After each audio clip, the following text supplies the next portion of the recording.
Good morning guys. അപ്പോൾ ഇതൊക്കെ കുറച്ച് ഡ്രാമാറ്റിക് ആണെന്ന് എനിക്കറിയാം. So welcome back to my YouTube channel.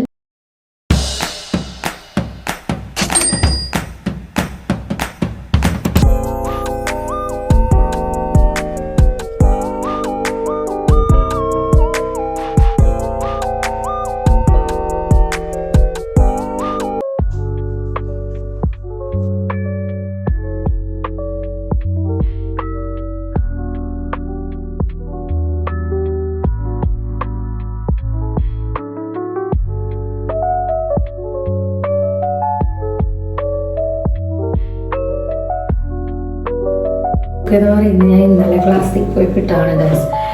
എൻ്റെന്ന് പറഞ്ഞു കഴിഞ്ഞാൽ എനിക്ക് സെപ്പറേറ്റ് റൂം നല്ല കിച്ചണൊക്കെ സെയിം ആയതുകൊണ്ട് എനിക്ക് അവിടെ ഡ്രസ്സൊന്നും ഇടാൻ പറ്റില്ല. ഞാനാണെങ്കിൽ ബാത്റൂമിൽ ഇങ്ങനെ അതായത് ഡ്രസ്സ് ഇട്ടൊക്കെ എന്നും വാഷ് ചെയ്യാൻ പറ്റില്ല. കാരണം ഇവിടുത്തെ ഡ്രസ്സ് ഒരു വട്ടം വാഷ് ചെയ്ത് ഡ്രയറിലൊക്കെ ഇടുമ്പോഴേക്കും ഡ്രസ്സ് നമ്മൾ വാഷിംഗ് മെഷീനിൽ വാഷ് ചെയ്ത് ഡ്രയറിൽ ഇടുമ്പോഴേക്കും നമ്മുടെ ഡ്രസ്സൊക്കെ കേടാവും. അതായത് ഇതിപ്പോൾ നല്ലതായിട്ടില്ല, ഇതൊക്കെ ഇങ്ങനെ പിന്നി പോലെ ആവും. അതുകൊണ്ട് തന്നെ നമ്മളിവിടെ മോസ്റ്റ് ഓഫ് എല്ലാവരും അങ്ങനെ എല്ലാ ദിവസവും വാഷ് ചെയ്യാറില്ല. പണ്ടൊക്കെ ഞാൻ സ്കൂളിൽ പോകുന്ന ടൈമിലാന്ന് വെച്ചാൽ ഡ്രസ്സൊക്കെ വാഷ് ചെയ്യുമ്പോൾ എനിക്ക് ഇഷ്ടമല്ല. പക്ഷെ ഇവിടെ വന്നതിന് ശേഷം അതൊക്കെ കാരണം മാറ്റേണ്ടി വന്നു. നമ്മൾ ഡ്രസ്സ് കേടാവേണ്ട കാര്യം ആലോചിക്കുമ്പോൾ ഇങ്ങനെ മതിയെന്ന് ആലോചിക്കും. അല്ലെങ്കിൽ പിന്നെ ഇപ്പം സമ്മറിലൊക്കെ ആണെങ്കിൽ കുഴപ്പമില്ല, വാഷ് ചെയ്തിട്ട് നമ്മൾ വെയിലത്തിട്ട് ഉണക്കാണെങ്കിൽ ഡ്രയറൊക്കെ ഇടാണെങ്കിൽ ഡ്രസ്സ് എന്തായാലും കേടാവും. അപ്പം ഞാൻ പോയിട്ട് ബ്രഷ് ചെയ്തിട്ട് വരാം.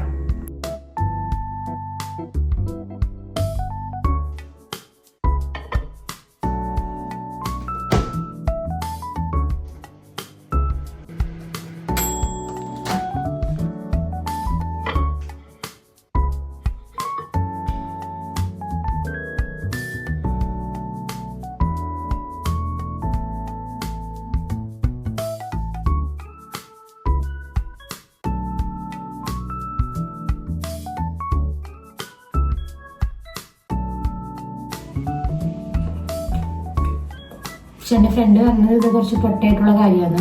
ഇപ്പോൾ ജർമ്മനിയിൽ ആരെങ്കിലും വീഡിയോ കാണുന്നുണ്ട് അതെനിക്കറിയാം.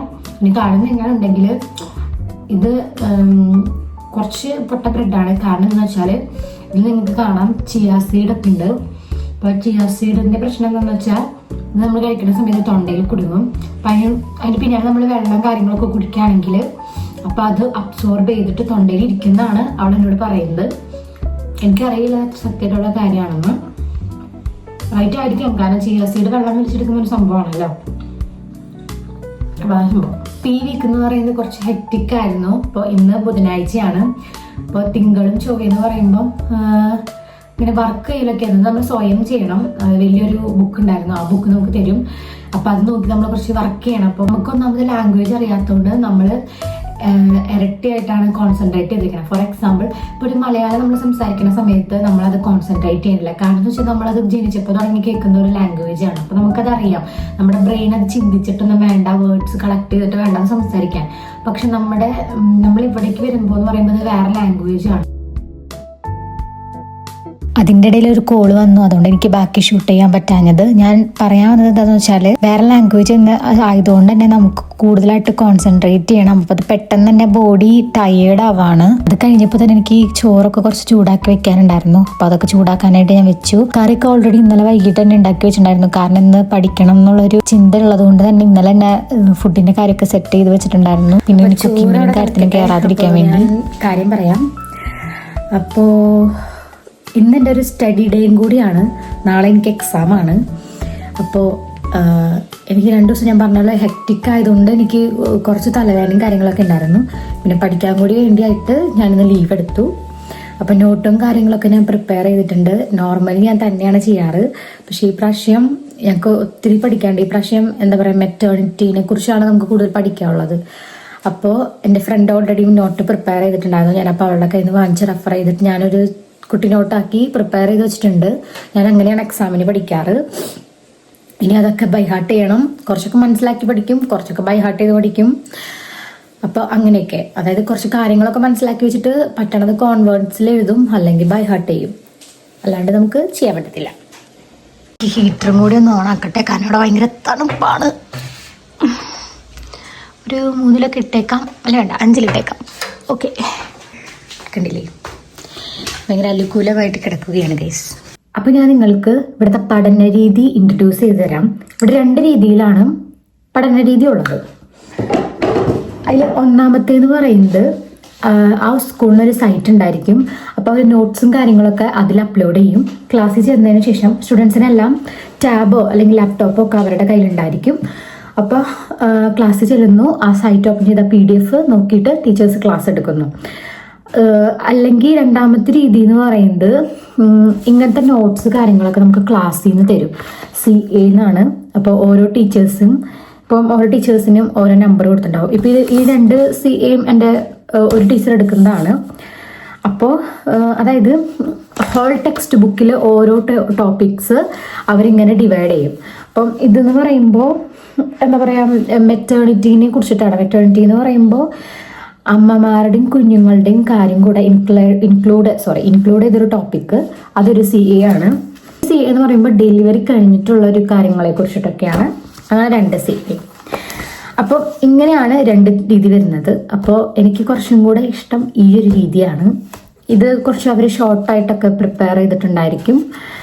അതേപോലെ തന്നെ ഞങ്ങളുടെ എക്സാമിന് മുമ്പ് ഞങ്ങൾക്ക് ക്ലാസ് ടീച്ചർ ഇങ്ങനെ ഒരു ഫ്രാഗൻ കാറ്റലോഗ് തരും. അതായത് നമുക്കിതിങ്ങനെ ഫുള്ള് പഠിക്കാൻ കുറച്ച് ബുദ്ധിമുട്ടാണല്ലോ.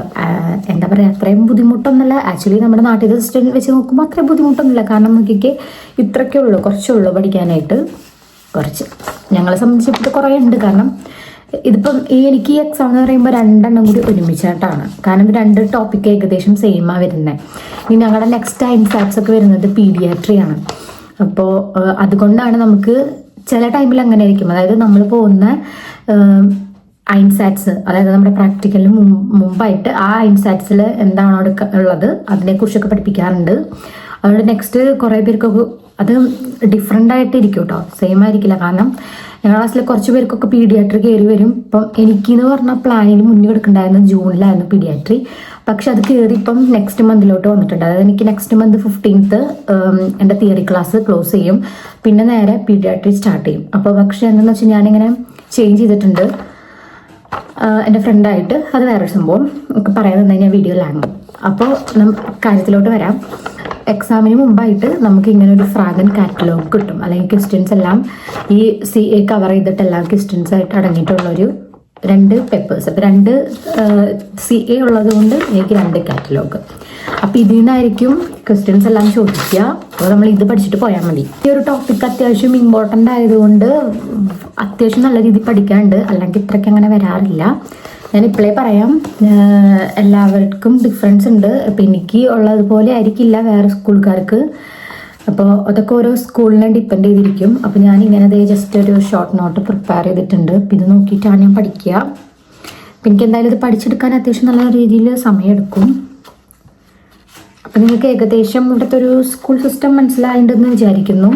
ഇത് കൂടാതെ ഇതിപ്പം ഷ്രിഫ്ലിഷെ പ്രൂഫിംഗ് ആണ്. ഷ്രിഫ്ലിഷെ എന്ന് പറയുമ്പോൾ റൈറ്റിംഗ് എക്സാമിനാണ് ഷ്രിഫ്ലിഷെ പ്രൂഫിംഗ് എന്ന് പറയുന്നത്. ഇനി മിൻലിഷെ പ്രൂഫിംഗ് ഉണ്ട്, അതെന്ന് പറയുമ്പോൾ സ്പീക്കിംഗ് എക്സാം ആയിരിക്കും.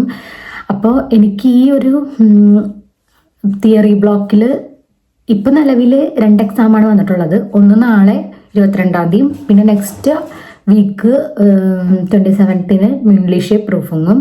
അതെന്ന് പറയുമ്പോൾ ഞങ്ങൾക്ക് അത് കുറച്ച് ടഫാണ്. കാരണം എന്താണെന്ന് പറയാൻ കാരണം എന്ന് വെച്ച് കഴിഞ്ഞാൽ ഒരു വലിയൊരു CA ഇതൊന്നല്ല, കുറച്ചും കൂടെ നല്ല കട്ടിയുള്ള CA. I think 200-300 pages അതിലുണ്ടാവും.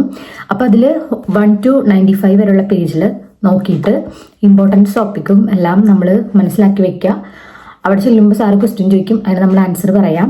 അതിൻ്റെ എക്സാമിൻ്റെ ടൈം വരുന്നത് 15 മിനിറ്റ് ആണ്. 10 മിനിറ്റ് നമ്മൾ സംസാരിക്കണം. 5 മിനിറ്റ് എന്ന് പറയുമ്പോൾ സാറിന് നമ്മുടെ അടുത്ത് ക്വസ്റ്റ്യൻ ചോദിക്കാനുള്ള ഒരു ടൈമാണ്. അപ്പോൾ നമ്മുടെ പ്രൂഫിംഗ് ടൈം വരുന്നത് 15 മിനിറ്റ് ആണ്. അതുപോലെ തന്നെ നമുക്ക് ടൈമൊക്കെ തന്നിട്ടുണ്ട്, ഞാൻ കാട്ടിത്തരാം. ഇവിടുത്തെ വേറൊരു കാര്യമാണ്, നമ്മൾ ക്ലാസ് മുടങ്ങണ സമയത്ത് മെയിൽ അയക്കണം. അപ്പോൾ രാവിലെ ഞാൻ, അതായത് ഇവിടുത്തെ റൂൾ എന്ന് പറഞ്ഞു കഴിഞ്ഞാൽ നമ്മൾ പല സ്കൂളും, ഞാൻ വീണ്ടും എടുത്ത് പറയാം, ഓരോ സ്കൂളിലും ഓരോ ഡിഫറൻസ് ഉണ്ടായിരിക്കും. ഇപ്പം എൻ്റെന്ന് പറയുമ്പോൾ ക്ലാസ് സ്റ്റാർട്ട് ചെയ്യുന്നതിന് അരമണിക്കൂർ മുമ്പ് മെയിൽ അയച്ചിട്ടുണ്ടായിരിക്കണം. അപ്പോൾ ഞാൻ എനിക്ക് 8 മണിയപ്പോഴാണ് മെയിൽ അയച്ചത്. എനിക്ക് 8 മണിക്കാണ് ക്ലാസ് സ്റ്റാർട്ട് ചെയ്യുക.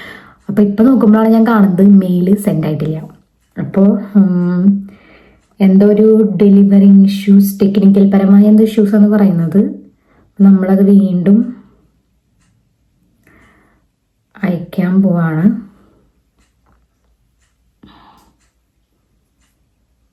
ഓക്കെ, ഇപ്പം നമ്മൾ അയച്ചിട്ടുണ്ട്. അപ്പോൾ ഇങ്ങനെയാണ്, അതായത് ഇപ്പോൾ ഇവിടെ നമുക്ക് ടോപ്പിക്സും കാര്യങ്ങളൊക്കെ കൊടുത്തിട്ടുണ്ടായിരിക്കും. നിങ്ങൾക്ക് തലതിരിഞ്ഞാണ് കാണാമെന്ന് എനിക്കറിയാം. ഇങ്ങനെയാണ് കൊടുത്തിട്ടുണ്ടായിരിക്കുന്നത്. 10 മിനിറ്റ് 5 മിനിറ്റ് എന്നൊക്കെ പറഞ്ഞിട്ട് കൊടുത്തിട്ടുണ്ടാവും. അതേപോലെ തന്നെ ഇതൊക്കെയാണ് ടോപ്പിക്സ്. ക്രാങ്കും വി സ്റ്റോറും ദ സെൽബ്സ്റ്റ് ക്രൈസൻ സിറ്റുവാക്സിയോൺ ഡിമെൻസ്. കറക്റ്റായിട്ട് നമുക്കൊരു ഇതും കൊടുത്തിട്ടുണ്ട്, നമ്മുടെ ടൈമൊക്കെ എപ്പോഴാണ്. അപ്പോൾ ഇതാണ് എൻ്റെ ടൈം. എൻ്റെ പേര് ഇതാണ്. എൻ്റെ കുറച്ച് വലിയ പേരാട്ടോ. അപ്പോൾ അത് എൻ്റെ ടൈം എന്ന് പറയുമ്പോൾ ഇതാണ്. 2:10 തുടങ്ങി 2:25 വരെ. ഇവിടെ ഓരോരുത്തർക്കും ഇങ്ങനെ അപ്പോയിൻമെൻറ്റ് പോലെ ഷെഡ്യൂൾഡ് ചെയ്യും. അപ്പോൾ ഞങ്ങളുടെ സ്ഥലത്ത് എല്ലാവരുടെയും ഇങ്ങനെ ഷെഡ്യൂൾഡ് ചെയ്തിട്ടുണ്ട്. അപ്പോൾ ഈ ടൈമിലായിരിക്കും നമ്മുടെ എക്സാം നടക്കുക. വേറൊരു പ്രത്യേകത എന്താണെന്ന് വെച്ച് കഴിഞ്ഞാൽ നമുക്ക് നമ്മുടെ മാർക്ക് അപ്പം തന്നെ അറിയാം. അപ്പോൾ അതിനെപ്പറ്റി വേറെ ടെൻഷൻ അടിക്കേണ്ട ആവശ്യമൊന്നുമില്ല. തിയറിയുടെ മാത്രം, അതായത് ഇപ്പം റിട്ടേൺ എക്സാമിൻ്റെ മാത്രമാണ് ലേറ്റ് ആകത്തുള്ളൂ. ചിലപ്പോൾ ബ്ലോക്ക് കഴിഞ്ഞിട്ടായിരിക്കും പേപ്പർ കിട്ടുക. സമയം ഉണ്ടെങ്കിൽ ഇപ്പോൾ എനിക്ക് തോന്നുന്നു ഈ എക്സാമിൻ്റെ ഒക്കെ നമുക്ക് കിട്ടും. കാരണം എന്ന് വെച്ചാൽ ഇപ്പോൾ 22-ാം എക്സാം നടക്കുന്നു, നെക്സ്റ്റ് മന്ത് 15th വരെ ഉണ്ട്. അപ്പോൾ അതുകൊണ്ട് നമുക്ക് അതിനിടയിൽ പേപ്പർ കിട്ടും. ഇപ്പോൾ ലാസ്റ്റ് എൻഡിലൊക്കെ നടക്കുകയാണെങ്കിൽ പേപ്പർ നമ്മൾ നെക്സ്റ്റ് തിയറി ബ്ലോക്കിലായിരിക്കും കിട്ടുക. ചിലപ്പോൾ ടീച്ചേഴ്സ് നമുക്ക് മെയിലായിട്ട് നമ്മുടെ മാർക്കും കാര്യങ്ങളൊക്കെ അയച്ചു തരും. അല്ലെങ്കിൽ നമുക്ക് നെക്സ്റ്റ് ബ്ലോക്കിലാണ് അറിയാൻ പറ്റുക. അപ്പം ഇതാണ് ഓവറോൾ ഒരു എക്സാമിനെ കുറിച്ചുള്ള ഒരു ഡീറ്റെയിൽസ്. ഞാനെല്ലാം ഇൻക്ലൂഡ് ചെയ്തിട്ടുണ്ടെന്ന് വിചാരിക്കുന്നു. ഇനി എന്തെങ്കിലും പറയാനുണ്ടോ? അപ്പം ഞാൻ കുറച്ച് നേരത്തേക്ക് ബ്രേക്ക് എടുക്കുകയാണ്. എൻ്റെ ഫോണിൽ ചാർജ് തീർന്നു. അപ്പോൾ ചാർജ് ചെയ്യാൻ വേണ്ടി വെക്കണം. പിന്നെ അതുമാത്രമല്ല, ഇനി വ്ളോഗിങ് ചെയ്തുകൊണ്ടിരുന്നാൽ ഞാൻ പഠിക്കില്ല. അപ്പം ഞാൻ കുറച്ച് നേരം പോയി പഠിക്കട്ടെ. പിന്നെ ഇടയിൽ ബ്രേക്ക് എടുക്കുന്ന സമയത്ത് ഞാൻ കണ്ടിന്യൂ ചെയ്യാം. Okay, see you later. Meet my friend Bablu. അപ്പോൾ ചെറിയൊരു ലഞ്ച് ബ്രേക്ക് എടുത്തേക്കുക. സമയം ഇപ്പോൾ ഏകദേശം 2:30 എൻ്റെ ക്ലാസ് ടൈം കഴിയുന്ന ടൈം ആവാറായി ഏകദേശം. ലഞ്ചിൻ്റെ ടൈം ആവുമല്ലോ. അപ്പോൾ നമുക്കത് ലഞ്ച് കഴിക്കാം ഗൈസ്. ഇന്ന് സ്പെഷ്യൽ നമ്മൾക്ക് കാട്ടിത്തരാം. മീൻ ഇങ്ങനെ ഉപ്പേരി പോലെ വെച്ചതാണ് ഗൈസ്. അപ്പം ഇന്നത്തെ വീഡിയോ ഇത്രയേ ഉള്ളൂ. നെക്സ്റ്റ് വീഡിയോ ആയിട്ട് കാണാം. ബൈ.